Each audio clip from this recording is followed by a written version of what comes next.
Hello everyone, welcome back to the ZachF1 channel, and in today's video we are going to be talking about F1 Fantasy and everything you need to know for F1 Fantasy going into the Belgian Grand Prix, better known as Spa. So first off, let's talk about what happened last week. It wasn't the perfect weekend, but by God was it better than the team I had. And we have seen that the two premium drivers with McLaren and Mercedes builds do look like the way forward. I got 221 points, actually only 211 as I took a -10 to get to that team. Scored a lot more points than I would have. Now, if you had Piastri, a single premium team could have still been good as well.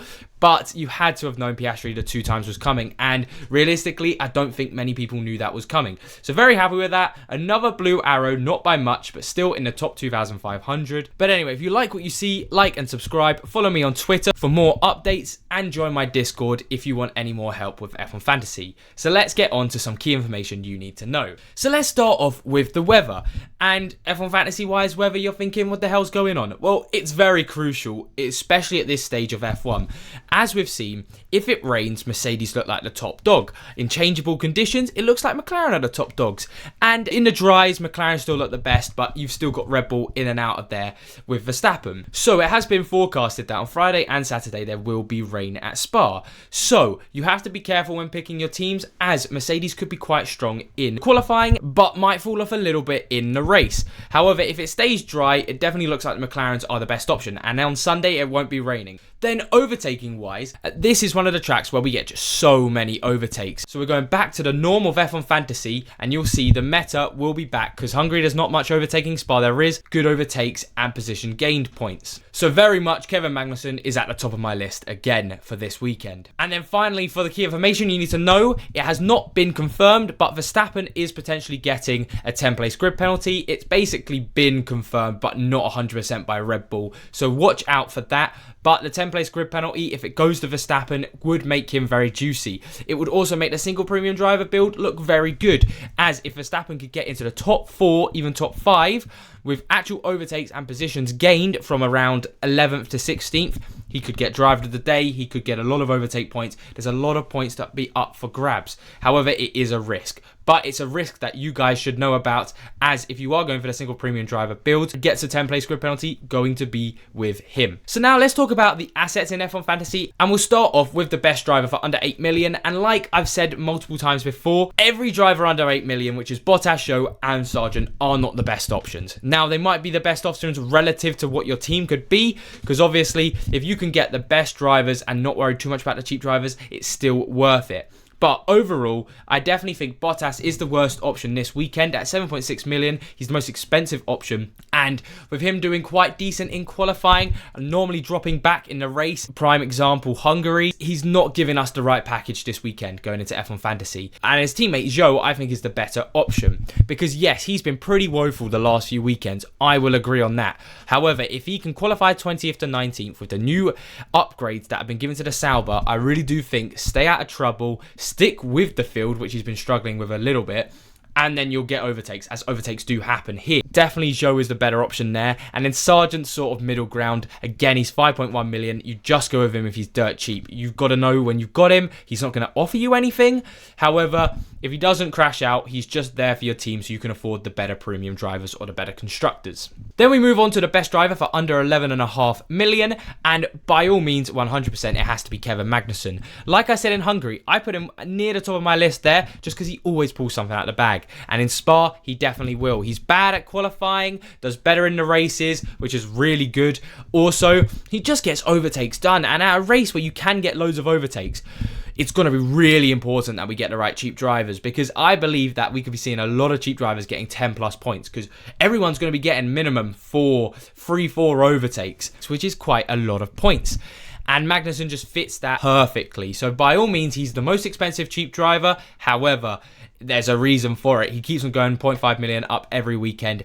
I would have him on my team if you can afford him. Then we move on to my second place pick, which is actually a very different driver to what it normally is. And it's actually Alex Albon. And it's mainly to do, first of all, 2023, he had a brilliant Spa, getting a lot of overtakes. He was very healthy on F1 Fantasy points. So that's why I'm thinking about him. Again, another driver who does well overtaking. His qualifying could be a bit of an issue. But in that Williams, if he can just get the overtaking done, he is fine. But it's also because at 8.9 million, I think it's at this point of the season where he's cheap and it looks like he's just going to keep on going up 0.5 million most weekends. He got quite unlucky last weekend to not go up by 0.5 million. He just missed the threshold. So by all means, I think overtaking wise, he's had 14 overtakes in the last 3 races. History wise, him doing well at Spa, I think it's just one of those weekends where Albon is a must in one of your teams. Then in third place, we have Nico Hülkenberg. And again, he's like Magnussen last weekend. He doesn't really fit the status quo of what I've been talking about with overtaking being prime and not good qualifying. But if you want a consistent driver that will do well in qualifying and will stick in the top 10 when they get there, you could easily see Hülkenberg getting an 8th place in qualifying and just sticking there. This is what he does. So it's a little bit iffy when overtaking could be quite big, but by all means, both Haas drivers are always so good. You always just want to have double Haas if you physically can with your selections. And then 4th place, we have Esteban Ocon. He had a great weekend in Hungary. Well, F1 fantasy wise, not really F1 in general. But I do believe Ocon, he's a bit of a scary option. This is why he's 4th, because he's getting the points to get the 0.5 million increases. But I do think it's very risky going for Alpine at the minute. Gasly's DNF'd in the last 2 Grand Prix. I mean, he didn't even start the British Grand Prix. And I think just Alpine, where they are right now, they look so good in Austria and they've lost it again. So I'd be careful with going for Ocon. But again, he can get overtakes done.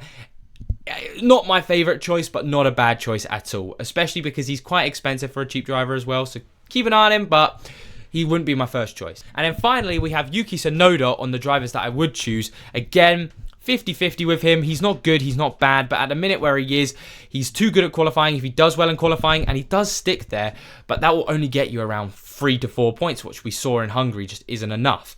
So I don't think he's the best option going into a weekend when there's plenty of overtaking, as again, he hasn't had many overtakes this season as a whole. And then I think you should stay clear of Danny Ric and Pierre Gasly, as those two. Gasly, fair enough, he's just been getting unlucky, but I don't like it. It doesn't look good at the minute, especially with that Alpine.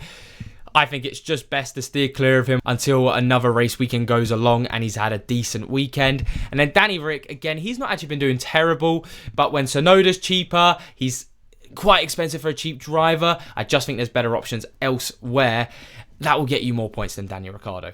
Now let's talk about the best premium drivers you can have, and we'll start off with the drivers you shouldn't choose, and it's just the Ferrari duo. Leclerc himself, he hasn't had over 20 points since Monaco, which is where he won the Grand Prix, and Sainz, he got quite lucky to get more than 20 points in Silverstone. Again, got lucky in Austria to get those many points. So I just think Ferrari right now, they're still not there. And I don't think this is going to be one of the tracks where they are there. I expect them to be about 6th and 7th. But I could even see Perez doing better than them. And that is the next driver I want to talk about, as he is actually a 50-50 for me. Because at a race where you can do overtakes like Spa, like I keep on referring back to because it's so important going into an F1 Fantasy weekend, knowing that you can get overtakes done here. If he ends up out of the first part of qualifying again, it's actually probably going to be better. If he's like 18th, I know he could get up to 7th like he did with Hungary, but actually with the overtake points as well, because he got a lot of positions gained, but he didn't actually do a lot of overtaking. Watch out for him. I still think it's way too risky and I wouldn't go for him. That's why he's still sort of in the don't touch area. But by all means, if anyone had him this weekend, it'd be the weekend where I would not be surprised someone was risking it for a chocolate biscuit to get him in. Then we have the big three under 25 million premium drivers, which is Hamilton, Russell and Piastri. I'll talk about Hamilton first, as again, if it is raining, Hamilton is my favourite choice. He's been in good form of recent. He won Silverstone. He got a podium, beating out Max Verstappen.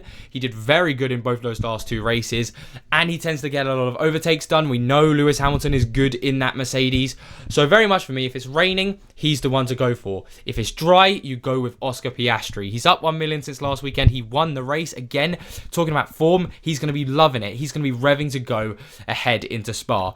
Now, with George Russell, it's if you can't afford Hamilton or Piastri. In qualifying, Russell can do better, but I think he would fall more back. So I think it's a little bit more risky going for someone like Russell. So if it's raining, Hamilton. If it's dry, Oscar Piastri. But these are mostly for 2 premium driver builds. I still very much recommend either Verstappen or Norris if you've got single premium driver builds. As Norris, again, he still looks like one of the better options. I know he hasn't been scoring the most points in the last few weekends, and it really is just unlucky. He should have got a lot more points in the last few weekends, but he still looks the best for driver of the day. He's qualifying well. He's getting his overtakes done. I'd be very cautious not bringing in Norris, but if he has one more bad weekend, we could be seeing signs of swapping over to Piastri and someone else to save money to get in better cheap drivers. But for now, I still think Norris is the best premium driver you could bring.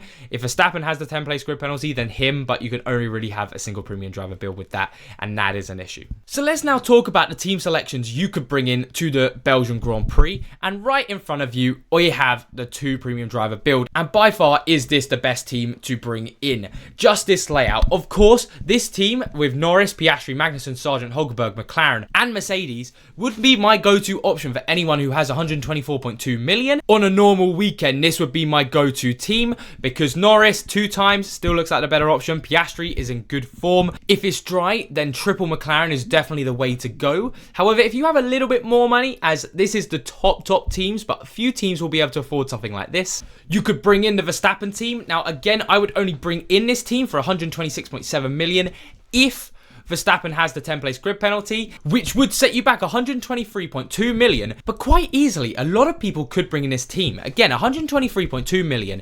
If Verstappen has that 10 place grid penalty, I think it's worth a risk going for him. But anyway, let's get a bit more back down to earth for everyone else's teams, and let's go back to some cheaper teams. So, the cheapest 2 premium driver build team with Norris as the 2 times driver would put you back 116.2 million, which a lot of people do have now in F1 Fantasy. So, this is the building blocks for anyone who wants the 2 premium driver team. Now, for me, the first 2 drivers you get rid of are Zhou and Bottas if you've got extra money. I would go up from Bottas to Albon and then Zhou to Hulkenberg. If you have a bit more money, then you could go to Kevin Magnussen as well. But again, with these teams, if you have a bit more money to spend and you don't want to spend it on the cheap drivers, then you could do this, where you upgrade George Russell into Lewis Hamilton instead. But again, you need to have over 116.2 million, so a few people won't be able to do this, but by far are we seeing the trend that these 2 premium driver builds are better, even if you have the worst of Zhou, Bottas, and Sargent in your team,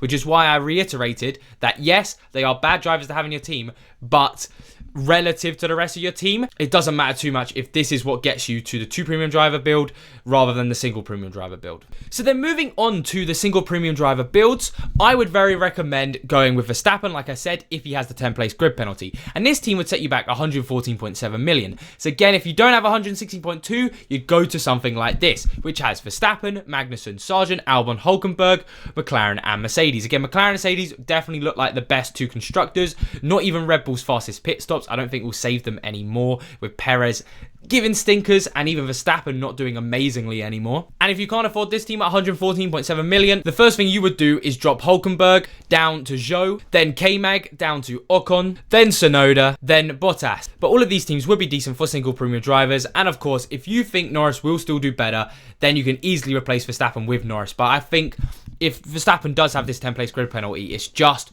too juicy to not use, especially if you can't even afford to get up to the 2 premium driver builds. You may as well risk it and see what happens. Then for anyone who has less than 110 million in their team value, I would go for a team like this, 109.8 million. This team will set you back. Again, it's a single premium driver build as you can't afford 2 premium drivers with 2 good constructors, but McLaren, Mercedes, the backbone of all of these teams. Again, K-Mag, best cheap driver you're going to get, followed by Albon and Hulkenberg, who are both of my top 3. You do have to suffer with Sargent, but the rest of your team should make up for it. And then again, the same cheap drivers drop downs apply to these teams that I showed before until you hit your team value, even if it's around 101, 102 million. And then finally, a team for less than 100 million. This is the best team you could probably afford. It will set you back 99.8 million.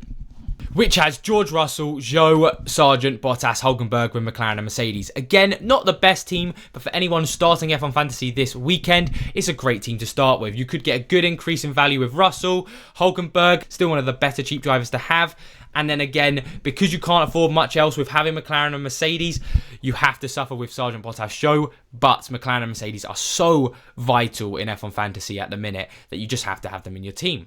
But anyway, let's talk about the chips that you should be using in F1 Fantasy this weekend. And to put it simply, it shouldn't be any. Again, if there's rain during qualifying and going into Sunday, which I don't think there is, however, it could change over the next few days, then no negative would be okay. I still prefer it on a sprint race weekend as there's more racing, so more chances for crashes. But again, But again, because it's not a sprint race weekend, you're getting less points for using extra DRS, you're getting less points for using limitless. Going into the summer break, wildcard's probably not the best to be used right now. And same is applied to autopilot, as again, you want to be using that on a sprint race weekend. Final fix, if you've really screwed up your team, it could be useful after qualifying. However, this has to be a really bad screw up. Like, let's say you have enough money to bring in Verstappen, and you didn't bring him in, and he's actually starting 20th, and you're like, oh my god, I'm going to get so many points from bringing him in my team, from overtakes, positions gained, potentially drive the day, fastest lap. Then that would be something I'd bring final fix in for.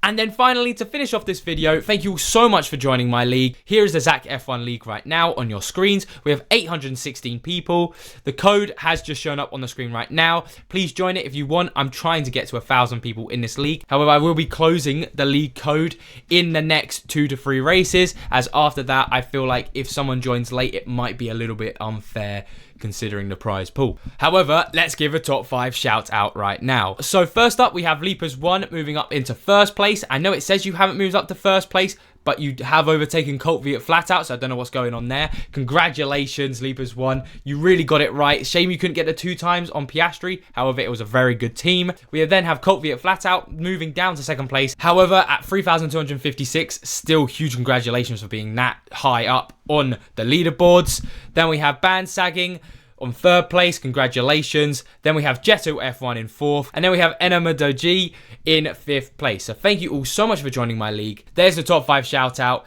and I appreciate you all for joining and giving support to this channel. But anyway, thank you all so much for watching. I hope you enjoyed this video, and you can take a lot of key information going into Spa for F1 Fantasy from this video. So thank you all so much for watching. I'll see you all later for another F1/F1 Fantasy related video. Have a good rest of your week and have a good day. Bye bye.